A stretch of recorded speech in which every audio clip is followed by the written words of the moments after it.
আমরা অটোক্যাডে এখন ডাইমেনশন নিয়ে আলোচনা করব।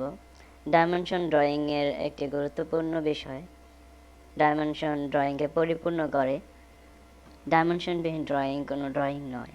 আসলে আমরা ডাইমেনশন যে কাজগুলোতে ব্যবহার করি, যেমন একটা অবজেক্টে তার ডিস্টেন্স, আমরা ডাইমেনশন দিয়ে দেখছি ড্রয়িংয়ের দূরত্বগুলি।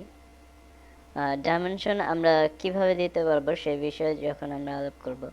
ডাইমেনশন আমরা কমান্ডে লিখে দিতে পারি টুলবার থেকে, কিংবা মেনু বার থেকে। ডাইমেনশন মেনু থেকে আমরা liner, align, ordinate, radius, diameter, বিভিন্ন আঙ্গিক আমরা যেভাবে প্রয়োজন ডাইমেনশনগুলি দিয়ে নিতে পারবো।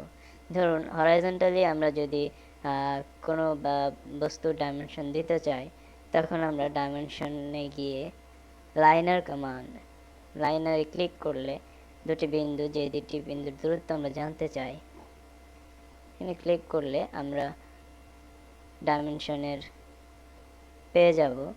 আমরা যদি কোনো হেলানো অবস্থায় অ্যালাইন করে এই বিন্দু থেকে কর্নারের বিন্দুর দূরত্ব আমরা মাপতে চাই অ্যাঙ্গুলারভাবে, কোণাকুণিভাবে, তখন অ্যালাইন্ড সিলেক্ট করে আমরা ডাইমেনশন নিতে পারি। আমরা যদি ভার্টিক্যালি ডাইমেনশন দিতে চাই, তখন আমরা লাইনারের সাহায্যেই আমরা ডাইমেনশন দিতে পারবো।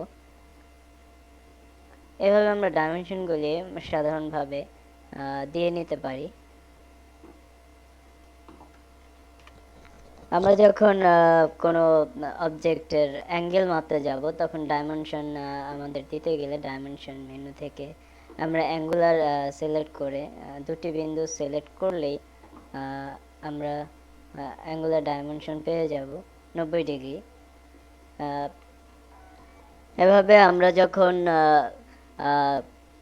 ডাইমেনশন একটি ডাইমেনশন দেওয়ার পরে যদি আরও ডাইমেনশন কন্টিনিউয়াসলি দিতে চাই, তখন আমরা ডাইমেনশনে লাইনারে গিয়ে ডাইমেনশন দেওয়ার পরে এখন আমাদের প্রয়োজন সামনের দিকে বাড়ি না, বারবার ডাইমেনশন না দিয়ে আমরা ডাইমেনশনে কন্টিনিউতে সিলেক্ট করলে দেখছেন ডাইমেনশনগুলি দেখাচ্ছে। আমরা বিন্দুগুলিতে সিলেক্ট করলেই অনবরত ডাইমেনশন পেয়ে যাব। এভাবে আমরা সাধারণভাবে ডাইমেনশন করতে পারি।